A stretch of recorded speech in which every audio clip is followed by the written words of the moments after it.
با پایان یافتن دوران ویروس کرونا، یک بار دیگر کاوش‌های باستانشناسی ایزگامدشت در دستور کار پژوهشکده باستانشناسی قرار گرفت. در نتیجه در شورای پژوهشی کارهایی رو که پیش بینی شده بود یک بار دیگه مورد تصویب قرار گرفت و در اجرای اون این جانب در رأس هیئتی برای انجام کارهای پیش بینی شده عازم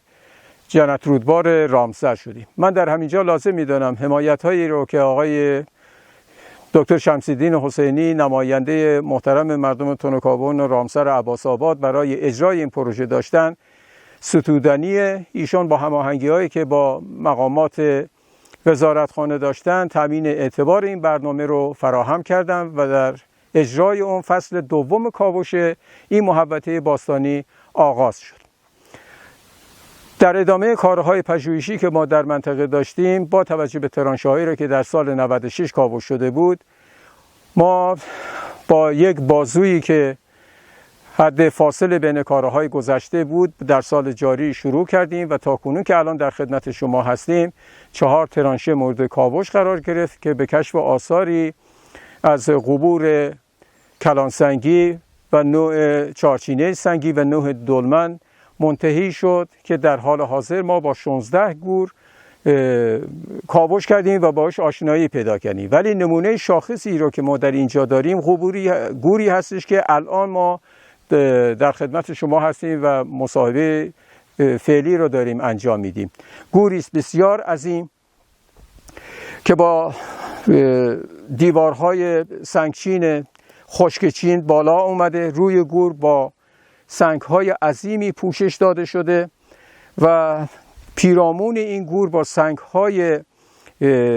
قلوه و لاشه و سنگ‌های طبیعی به صورت پلان دایره محصور گردیده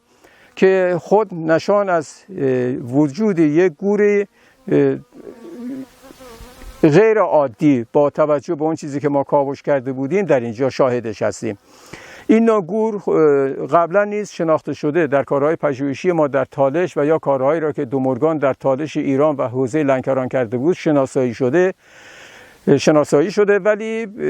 عموما تعلق این قبور به عصر مفرق قدیم و یا مفرق میانه مسلم شده. با این حساب ما تصور میکنیم کاوشی رو که ما در سال جاری در این محوطه باستانی داریم احتمالاً تاریخش با اون چیزی که قبلا پیشنهاد نشده، البته با آزمایشات کربن 14 که روش انجام شده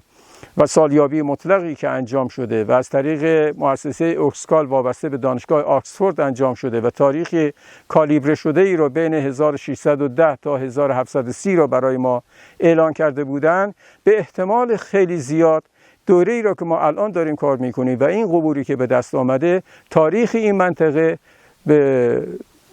با یه نسبت بسیار بالایی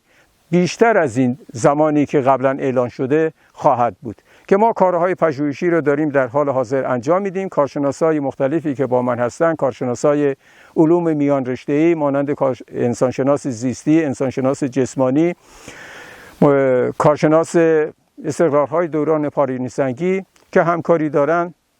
به اضافه معمار و طراح اینا، ما بتوانیم با جمع‌بندی اینها نتایج نهایی رو در جلد دوم کتاب رامسر در بستر تاریخ چاپ و منتشر بکنیم.